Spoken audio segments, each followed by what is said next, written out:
Good morning, everyone. Thank you so much for joining. So, today is February 4th, 2023, and we're going to go through our interest rates, the market, and we're going to go deep into geodata. And so, this way, if you see a property in the market, how we actually see what the banks will be appraising it at. So, geodata is a pretty powerful system that we want you guys to use. And we will talk really in depth for conventional loans. On our last meeting, we went through FHA and the benefits of those. And today we're going to talk about conventional and see what down payments we need, the credit scores, and see how that goes. Okay. So let's get started with the interest rates first. So according to Freddie Mac, this is what we are using this on weekly basis now to track and follow interest rates. So according to Freddie Mac, the interest rates did drop. Last week we saw they were at 6.13 and now they're at 6.09.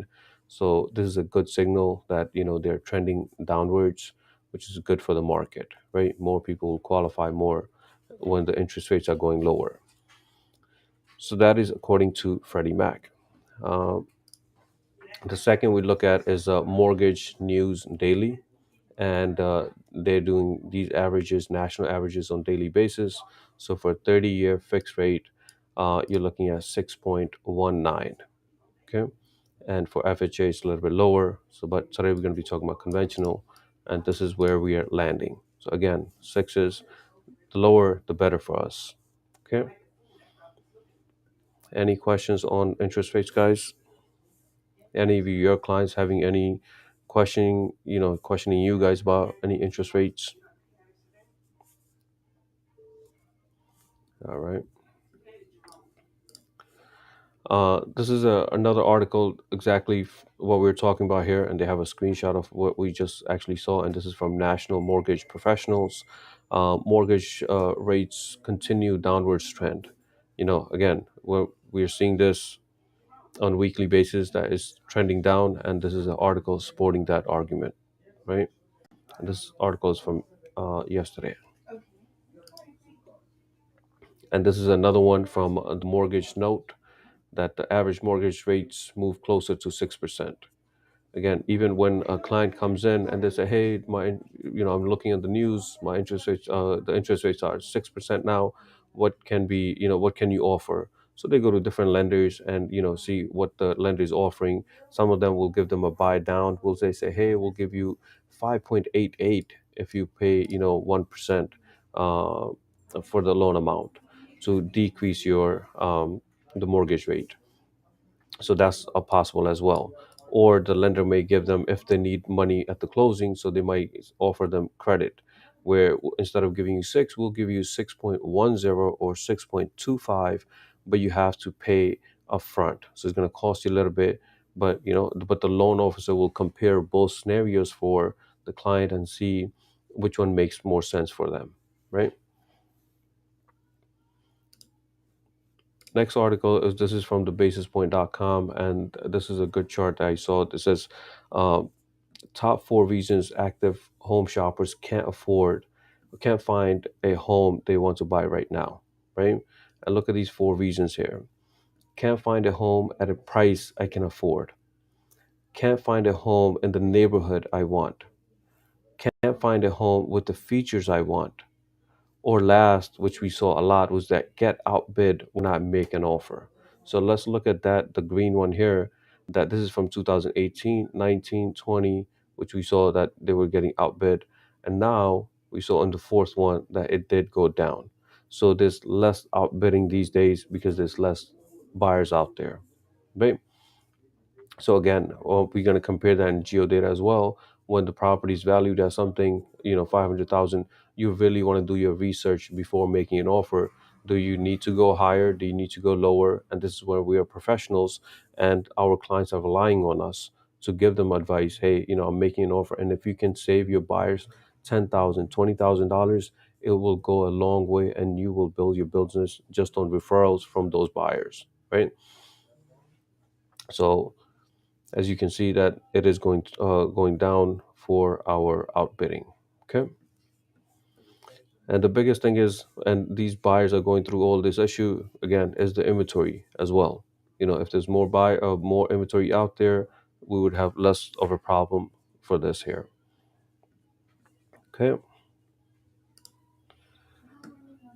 And talking about the inventory, these are just stats from our MLS, and these are from NASA for supply and demand. Again, the supply is very low, -30. So, and the demand is again -4.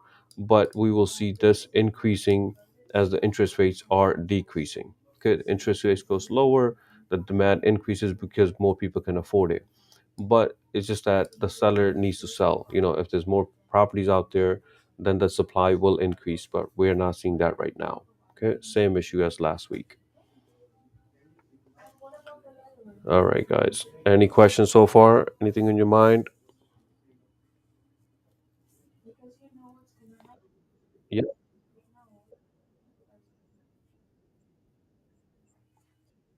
sure.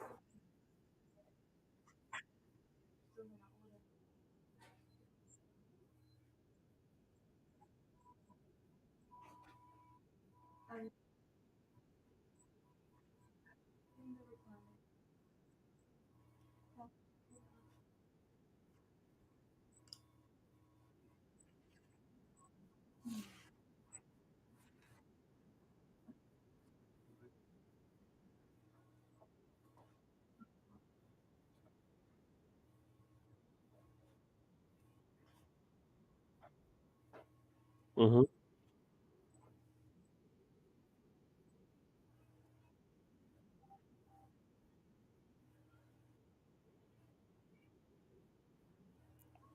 But you would want to probably follow up. Maybe he didn't qualify or whatnot, but maybe just follow up again on Monday and see what it is. Mm-hmm.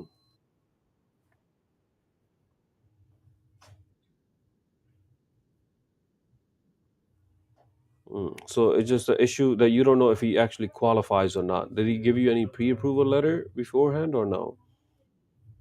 Okay. I mean, so that's normal too. I mean, I don't like push our clients that, hey, we need to see the pre-approval. But then again, if he likes the property, and if it was a client that really likes the property and he wants to make an offer, it would be for the client's responsibility. Hey, I like the property. I want to get this property, so let me push. But if you have been following up and he's not showing any interest, I'm pretty sure that he doesn't want to move forward with that deal. You know especially if it's been that long, But like I said, our job is to show them and make sure that they like the property. And then, when the time comes for the offer, you do that. But if they're not responsive, I would just move on, to be honest. Like, follow up with them, but you don't have to think that he's going to go with that particular property because of 4 weeks from miscommunication like that is a long time. Usually you want to get that done like from like, showing them the property when the offer time comes in. This is usually done within first 48 hours. If first 48 hours is not happening, usually the listing agent is going to get another offer, or you're just not gonna nothing most of the time. That is maybe just that your buyer is not interested, right? So it doesn't mean that you lose complete connection. So you showed him a property and he liked it, right? Maybe whatever happened with him, I would keep sending him in KV Court new properties that's coming on the market that's similar. So this way he knows that you're not just losing in touch with him completely. So eventually, because I have seen it many, many times where a client is like, this is January, February now, and you guys are feeding him, properties, and they're not showing any interest.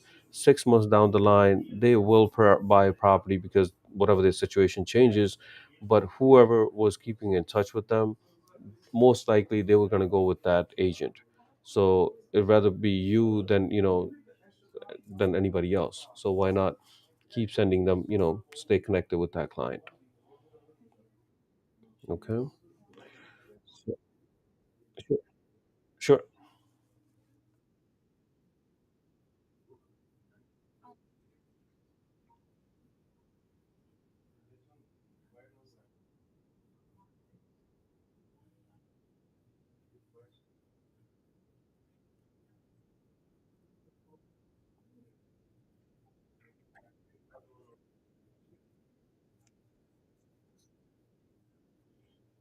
Yeah.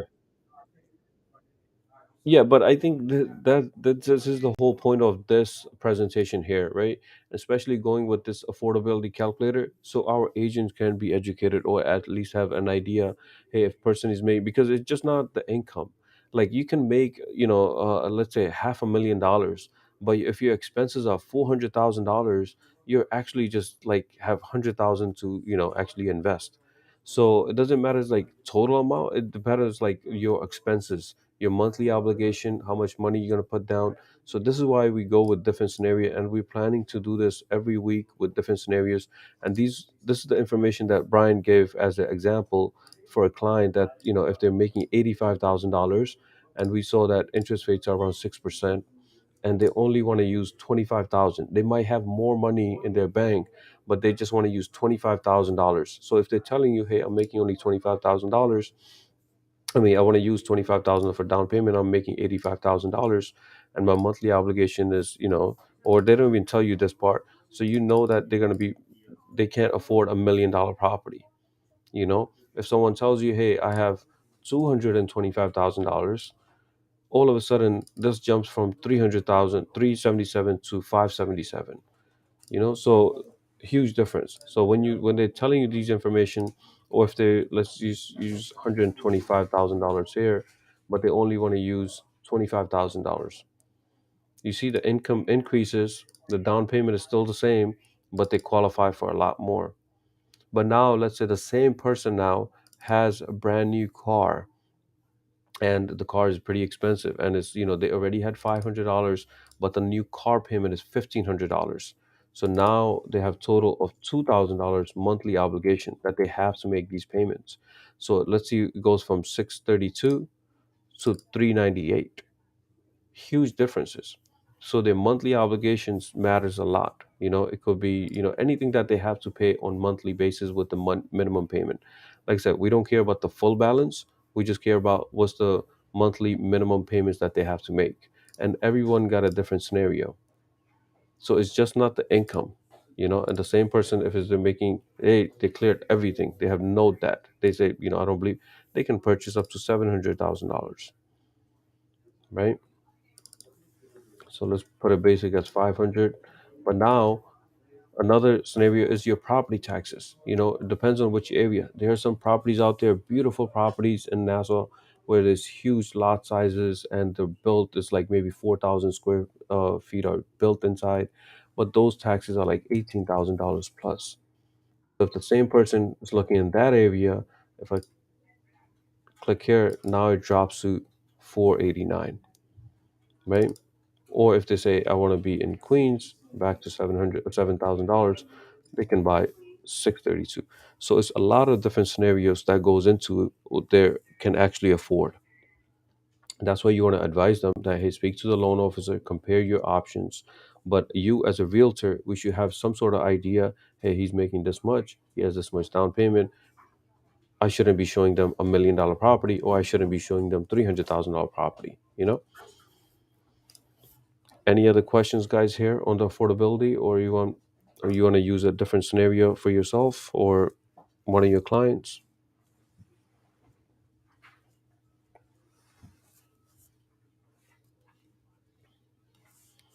All right. Okay, and there's a lot of other these. This is the paid version for our tools that we're using, affordability calculator. But you can use Zillow. There's a bank rate. You can just Google affordability calculator, and just save that as your bookmark, and just play around with those numbers as well.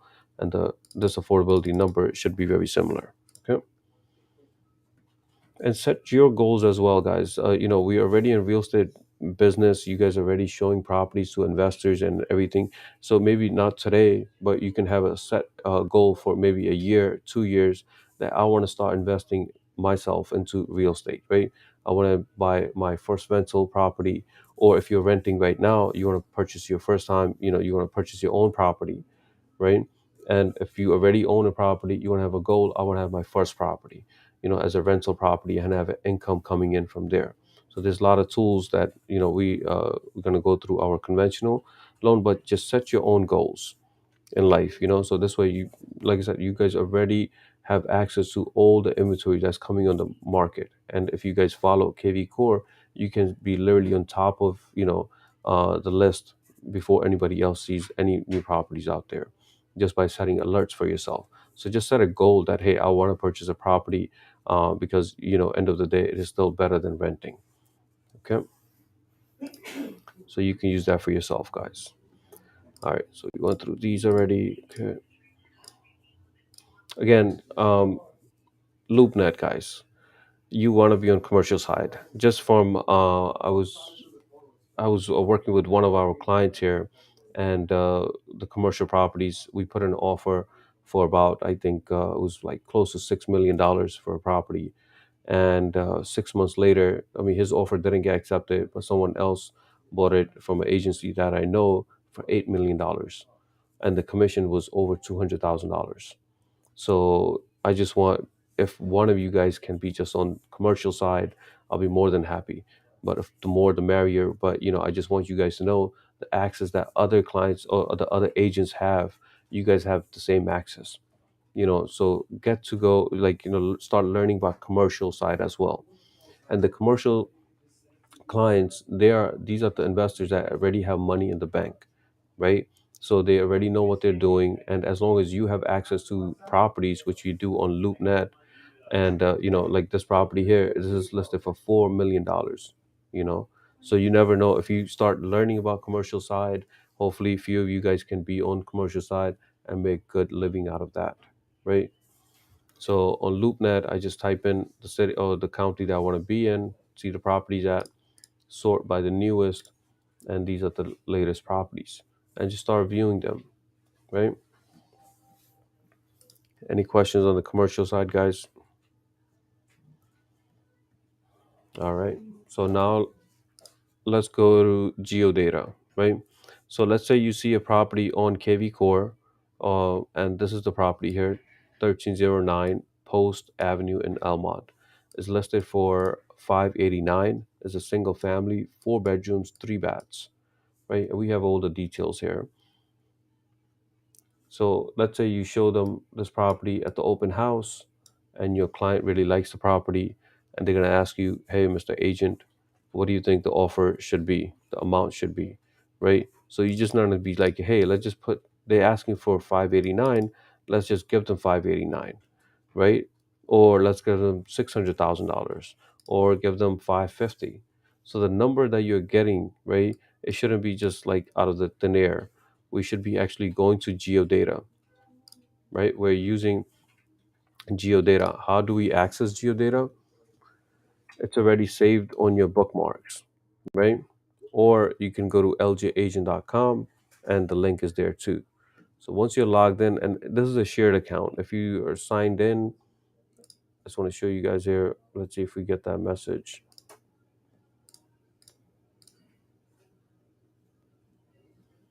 Well, nobody was signed in. If you get a warning here, you can just click on sign in, and it will take you to geodata. So once you're logged in here, the state should already be selected as New York, but the county's not, right? So if you already know which county the property's at, you can select that county, Queens, Nassau. But if you're not sure, you can just click on all counties.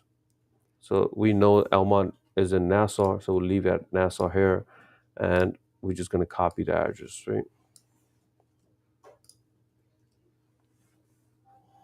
So it does search by itself when you're typing it. So this link here shows Elmont.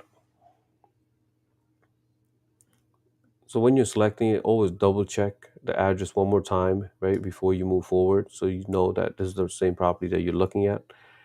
And then on geodata here, you see all the stats. The biggest that we look at are the total taxes.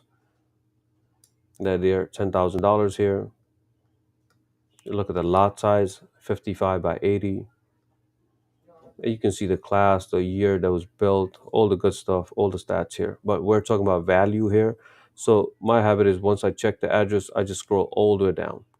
Right, the last thing that you see here, these are the evaluation models from, there's usually two companies, but this one is just showing from Adam here, right? So you might see two different scenarios, but on this one, we're seeing it just for one company here.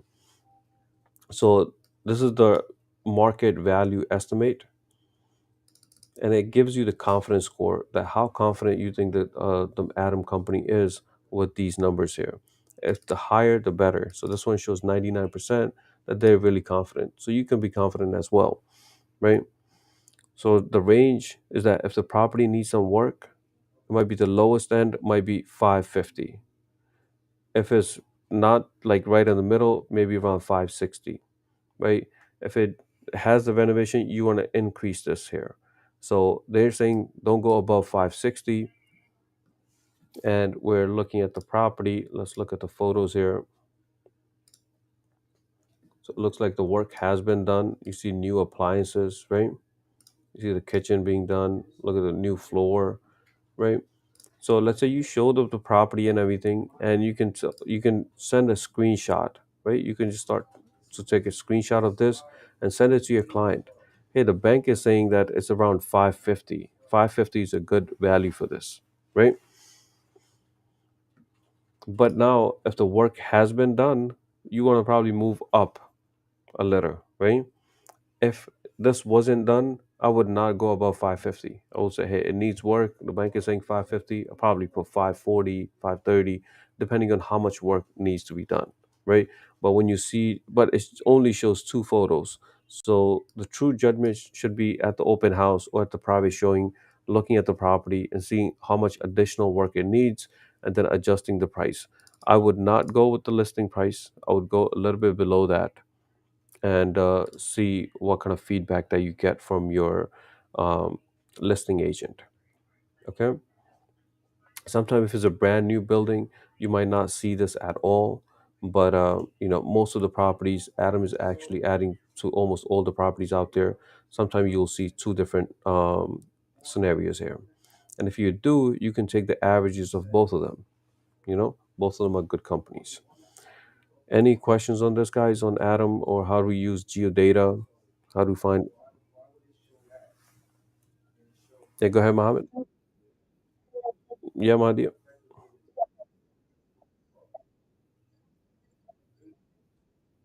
Mm-hmm.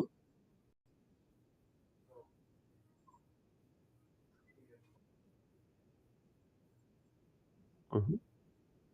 Yeah. Yep. That'd be a good start. Yep. You're welcome. Yeah. But the whole point of this is like actually showing our clients that, hey, we have tools that the banks are using. This is when the appraisal is going in. The appraisal is actually going to Geodata or Property Shark as well for the stats and all that. So these tools are really helpful, and you can send screenshots to your clients for those.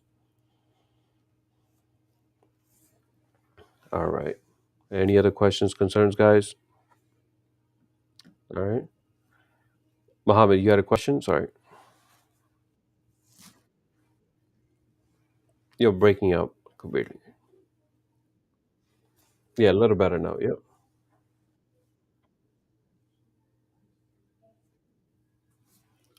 All I heard is it possible to see violations?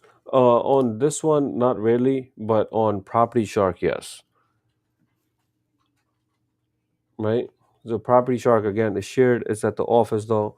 If you always me, I'm more than help. I can help you guys on that. So let's say you got this valuation here, and you're about to put an offer. Just send me the address.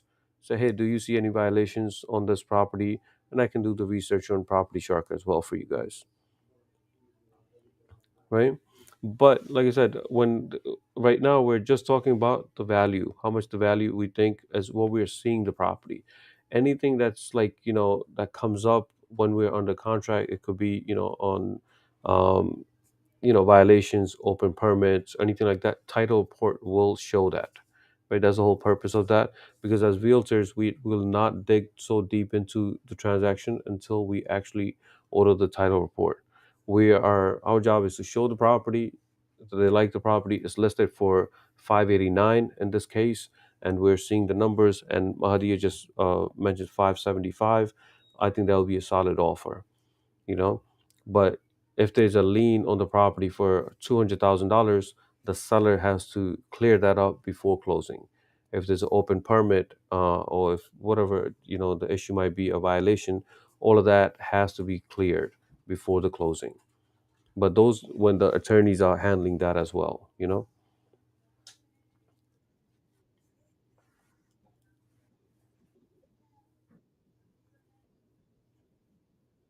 Yeah, I mean, we would do it on. Yeah, I mean, we would do it on Property Shark, and if it shows up on that, that's great. If not, tell them, hey, rest assured, if there's any violation problem or anything like that, big or small, it has to be handled before closing by the attorneys from the title report. Make sense? All right, you're welcome. All right. All right, guys. Again, all of you guys have access to GeoData. If you don't have the login, just send me a message and I'll send you that information. All right. But please use this GeoData for every time you're about to send an offer. You can do it. Even you can do comps, which we have a separate video because we're going to be short on time if we do this.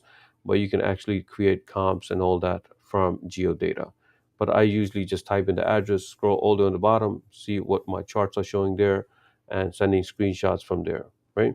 Again, if it's a brand new building and it was just knocked down, geodata might not be updated, right? And then we have to use our judgment and actually compare brand new buildings or brand new properties from geodata or through RPR for comps, right? But if it's just old building, you will see that all the information on geodata. All right, guys. So if no questions there, we're gonna move to our mortgage side and we're going to go through conventional loans, right? So conventional just means that the loan is not part of a government, right? It's not backed by government, right? So the terms on conventionals are a little bit looser, right? Meaning when there's a FHA loan, the government wants make sure that everything checks off for the property. Even if there's a crack here and there, they want to get that fixed. With conventional, they're a little bit easier going, but then again, all of the things have to check off for conventional as well. They have their own guidelines. When we're talking about conventional loans, there are two categories for conventional. One is conforming and one is non-conforming. So when we're saying conforming loans, those are conventionals, but they have limits. So they have loan limits, how much the loan can be, which we'll go over, and non-conforming is out of limits. They're considered jumbo loans, or we'll go through different scenarios there. But non-conforming is going to be just loans that are not set by the government. The limits are not set by the government, right? So for conf- for conforming, conventional conforming, right? In most states, most counties in the United States, the limit for a single family is set to $726,000. So you can purchase a property up to $726,000.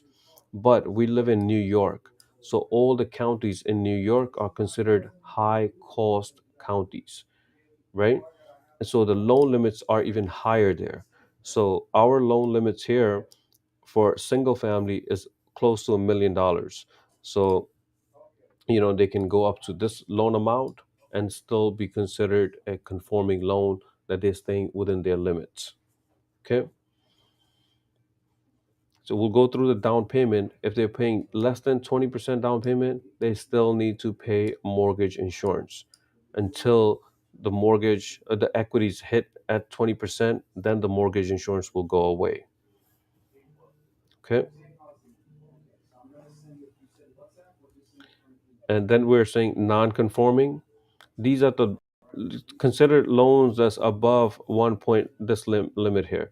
If it goes to 1.1 million, 1.2 million, or even 2 million loan, they would be considered jumbo loan, right? Those are just a bigger loan that they're getting. It could be for a building, for a larger investment.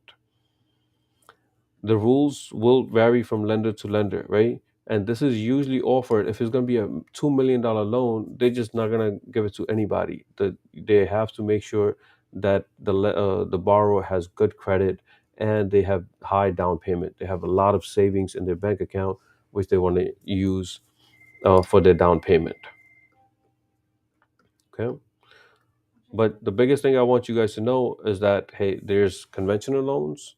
Within conventional loans, there's conforming and non-conforming. Okay. And we mentioned that if you're putting less than 20%, right? 20%, anything lower than that, you have to pay mortgage insurance until you hit that 20% and it will go away. Okay. So for conventional loans, so we need the tax returns, right? Just like how we need it for FHA, we need it for our conventional loans. So conventional loans, if you are on W-2, you have to show employment history for last 2 years and your tax returns for last 2 years.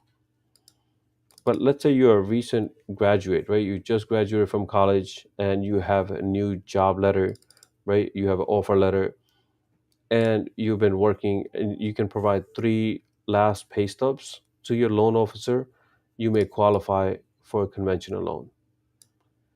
And if you're self-employed, all our realtors are self-employed, right? So if you guys want to ever purchase your property, right, and you've been doing real estate or similar industries here, and you've been employed for self-employed for 5 years, you just need 1 year of tax return, and you need a letter, a CPA letter confirming that, hey, you've been self-employed for last 5 years. Okay, so simple rules: if you're W-2, you need 2 years. If you're 1099 but have been self-employed for the last 5 years, you just need 1 year of tax return. So whenever you guys are ready to purchase, just make sure the most recent tax year returns that you have, that's what you're going to use to show to your loan officer when you want to get qualified. Any questions on tax return, guys? Yeah, go ahead.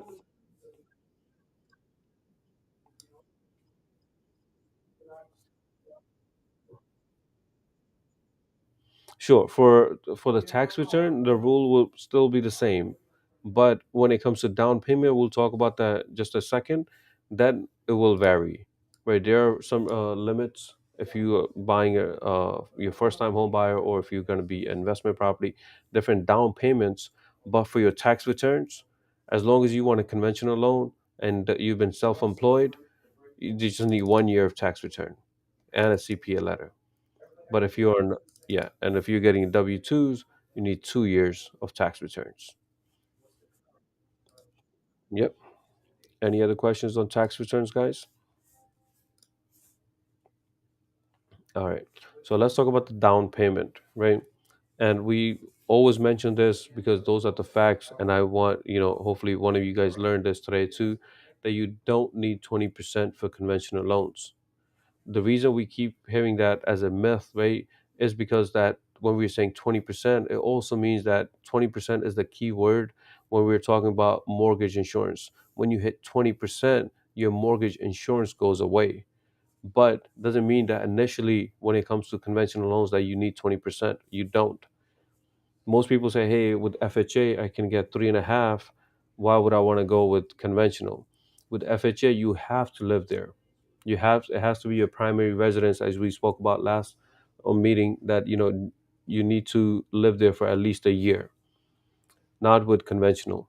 You can close on a deal and rent out the property the next day, right? So the lowest you can go with conventional is 3%. So you can go from 3 all the way up to 20, even 25. We'll go in different scenarios here, but just know that lowest. Yep.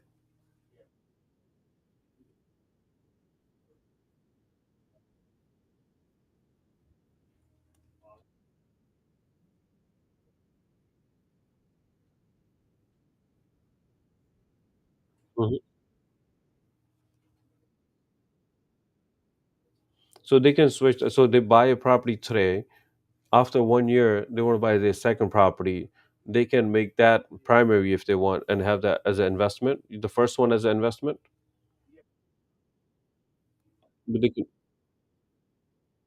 Mhm.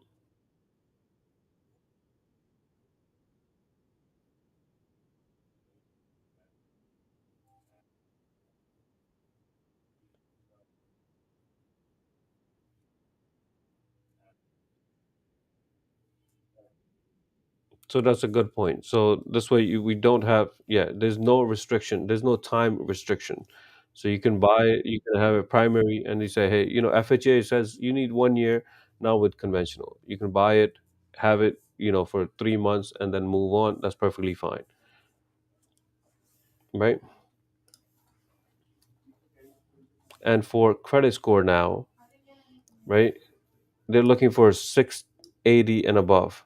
There are programs where they will allow lower than that, but if you want the good terms, good interest rates, like we always tell or guide our clients that, hey, increase your credit score to around 680 to get the best terms, right? And now let's talk about the down payment. Let's say you have only $20,000, but you're gonna get gifts from your relatives, right? And down payments can include gifts for conventional, right? And the process is that, the loan officer would provide a gift letter, which needs to be signed by both parties, and they need the deposit slip and a copy of that check. So let's say I give $10,000 as a gift. I need to show a copy of that check, the deposit slip, and just sign a gift letter, right? So it can include. So it goes a long way. Some programs don't allow that, but with conventional, you can do that. Okay. And we already go ahead. Go ahead. So these are personal checks. Okay. So that's a good. So these are personal checks that they're giving, right? All right. So now let's talk about if you give 20%, that's great. You don't get worry about, any mortgage insurance. But as Madia was mentioning, if you're looking for a two-family investment property, then you would need 25% down payment. And within these 25%, there's no gifts allowed. So the lender is saying that if you're going to purchase an investment property, it has to come out from your account. So if you're putting down $25,000, 25%, we need to make sure that the 25% is in your bank account and has been there for last 2 months. It's also called seasoned. That means that the money was there for 2 months. They don't need to ask for any statements explaining how this got deposited, how did this get deposited, right? But just knowing that we just need the money in there for 2 months. No gifts allowed. Okay. So you can, with conventional, just to review, we can go as low as 3% and go all the way up to 25% if they're buying a property. But that's not the limit. I mean, if someone can afford 30%, to lower their monthly, of course they can do that. There's no ceiling. They can go all the way whatever they want. But typically we see the lowest they would put down on conventional 3%. To avoid any insurance, they would go 20% if they can afford it, or if there's going to be investment property, go at 25%. Questions, concerns on this, guys?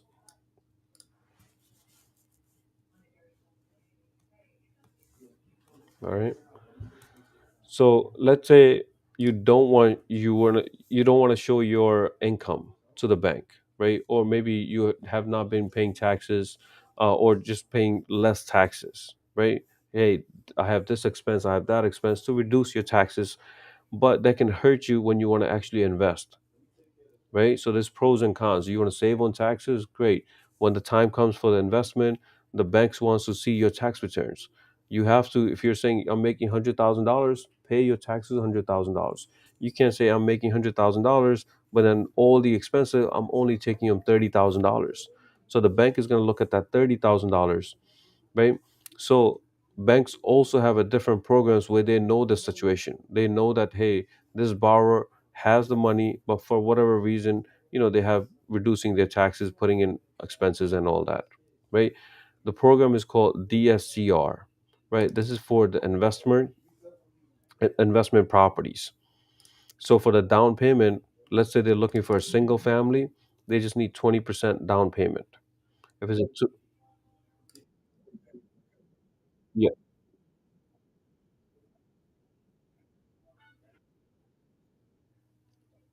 The first one, there has to be a primary for DSCR. So if they don't want it, I mean, it could be a 3 units, 4 units, if it's a, but they need 25%, right, for that. Okay, but single family up to 20%. And when it comes to gifts, that out of that 20%, 5% has to be their own, and the rest of that can be gifted, right? And for the income, the bank is not checking your tax returns on this situation. So what the bank is actually checking is how much rental income that property is going to make and how much your mortgage payment is. So when you think of this investment program, you're just thinking of how much the property is generating income and how much the mortgage payment is going to be, right? So you're dividing that. So let's use this example here. If a property is getting $2,000 rental income and there's a $2,000 mortgage payment, and if you divide 2,000 divided by 2,000, you're left with one. So that is the percentage for the DSCR. So they will say, the bank will say, this is good. You're getting 2,000, you're paying us 2,000, we're fine with that. But if your rent is less than your mortgage, that's a no-no, right? The bank will not allow it. So the let's say the rent is $1,800, but your payment is $2,200. That $400 difference, so the ratio will be 0.81. So they don't want that. There are programs that will allow less than 1%, but we wholly always recommend that has to be your rental income has to be positive. It has to be more than your mortgage payment.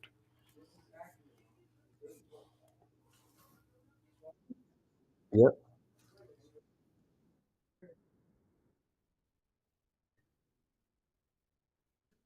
Sure. The credit score, Josh, you can review, but DSCR simply means debt service coverage ratio, right? So it's a debt service, how much debt you have compared to your income.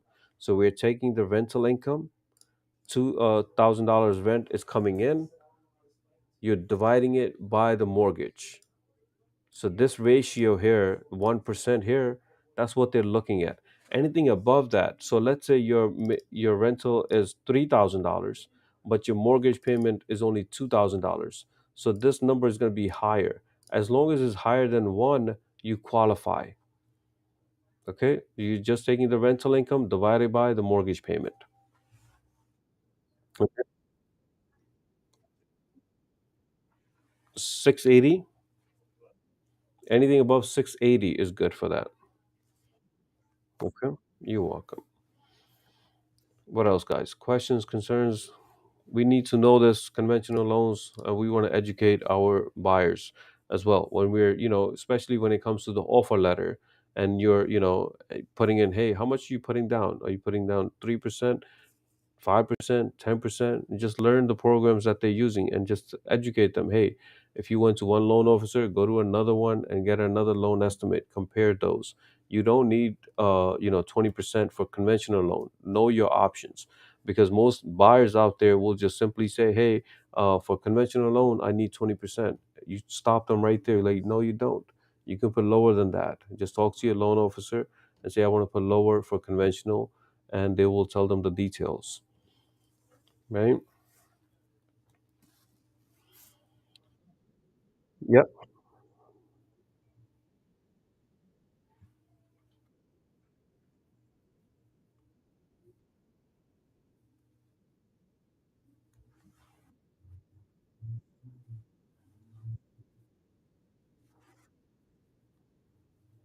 Yeah.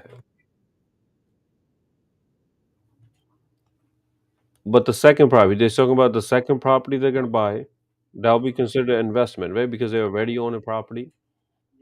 Yeah. So it doesn't matter where. It could be one in California, one in, New York, one, any state. But whatever their primary is, that's gonna be their primary.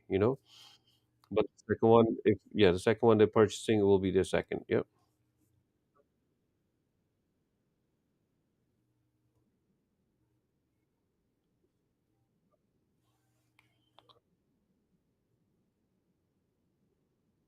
Yes.